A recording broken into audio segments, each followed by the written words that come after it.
मुस्लिम समाज की बहनों को लाभ हुआ है। अस्पतालों में जो 5 लाख रुपए तक मुफ्त इलाज मिल रहा है, उसका भी इन वर्गों की बहनों को लाभ रहा है।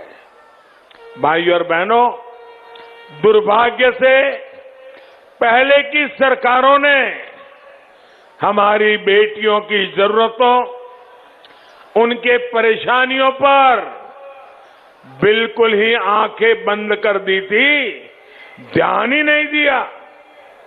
अगर उनके हृदय में जरा सा भी दर्द होता तो क्या वो उन मनचलों को खुली छूट देते जो स्कूल से आने जाने वाली हमारी बेटियों को छेड़ते थे?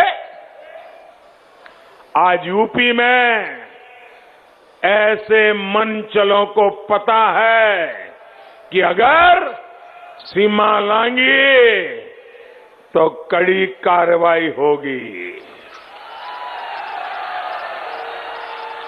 साथियों, 3 तलाक जैसी कुप्रथाओं ने कैसे मुस्लिम बेटियों को, पूरे परिवार को असुरक्षित कर दिया था, ये सब जानते हैं।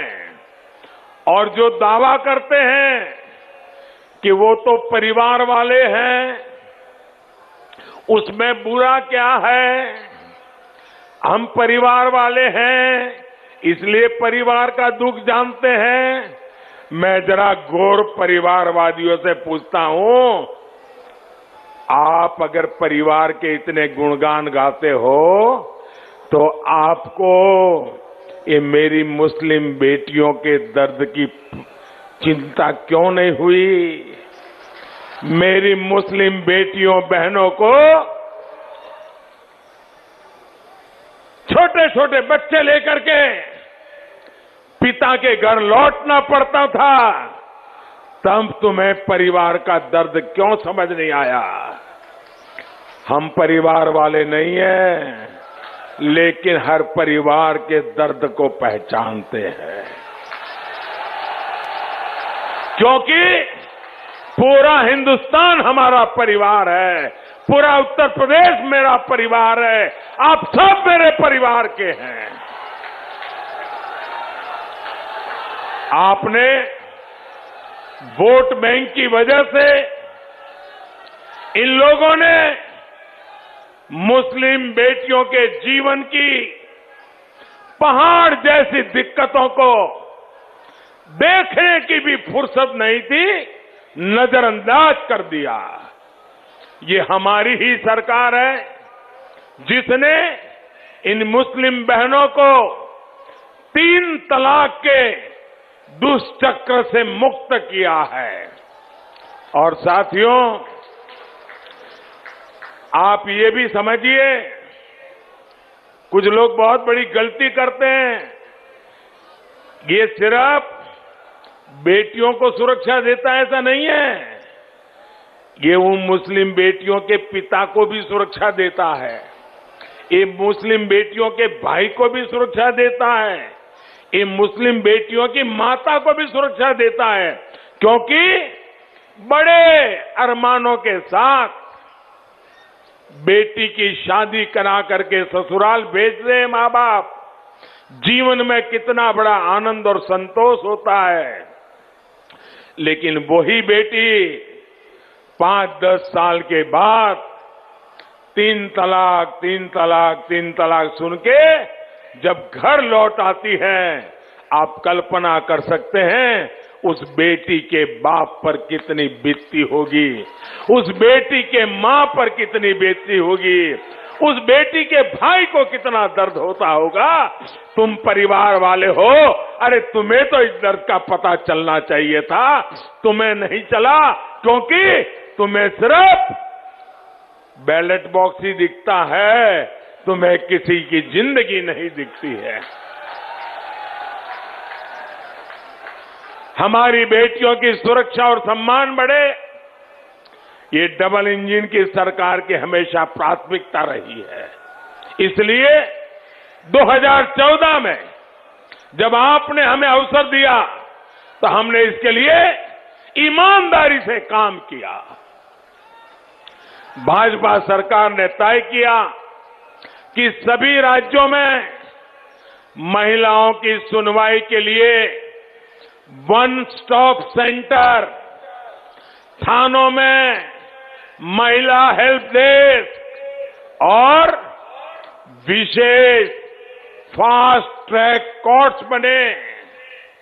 आपको हैरानी होगी, 6-7 साल पहले हमारे देश में महिला पुलिसकर्मियों की संख्या सिर्फ 1,10,000 थी।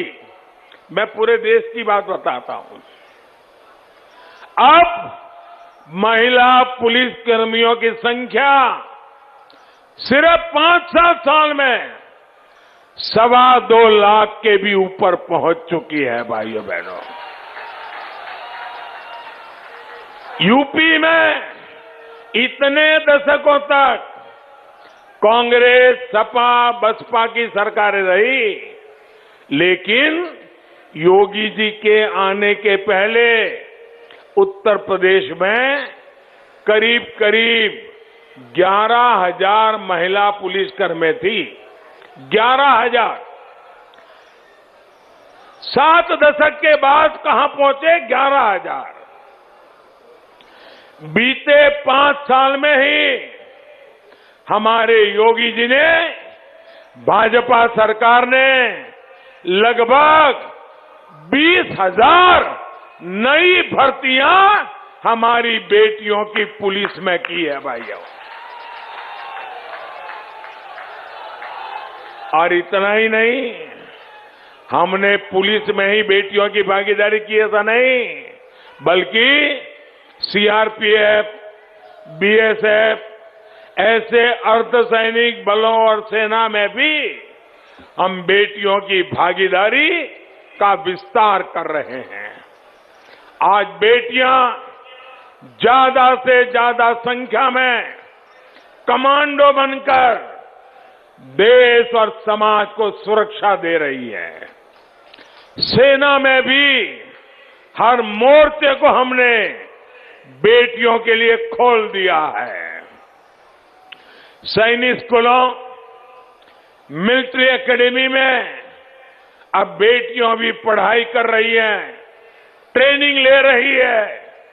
भाई और बहनों, ये प्रयास बेटियों की सरकारी सेवाओं में अधिक भागीदारी के तो है ही, उससे भी अधिक ये बेटियों का आत्मविश्वास बढ़ाने का प्रयास भी है। हम ऐसे ही सामर्थ्यवान उत्तर प्रदेश की तरफ बढ़ रहे हैं। इसी के लिए आपसे फिर एक बार दोबारा भारी समर्थन मांग रहे हैं। भाइयों और बहनों, 2017 से पहले के 1.5 दशकों में आपने देखा है कि इन लोगों ने बारी बारी से सत्ता भोग किया, लेकिन विकास को भी जाति और पंथ के दायरे में समेट दिया। हर सुविधा में ये लोग भेदभाव करते थे, पक्षपात करते थे। बाराबंकी और अयोध्या राजधानी लखनऊ से ज्यादा दूर नहीं है। यहां बिजली की क्या स्थिति थी? 2017 से पहले उत्तर प्रदेश में बिजली पैदा ही बहुत कम होती थी। जो पैदा होती थी वो दशकों पुरानी ट्रांसमिशन लाइनों, पुराने ट्रांसफार्मर का नेटवर्क, वही उसको खा जाता था। नमस्कार, मैं हूं मानक गुप्ता। अगर आपको हमारा ये वीडियो पसंद आया हो तो इसे लाइक और शेयर जरूर करें और हां, हमें सब्सक्राइब और फॉलो करना ना भूलें ताकि आप देश और दुनिया की कोई खबर मिस ना करें। तो जुड़े रहिए हमारे साथ और देखते रहिए न्यूज़ 24।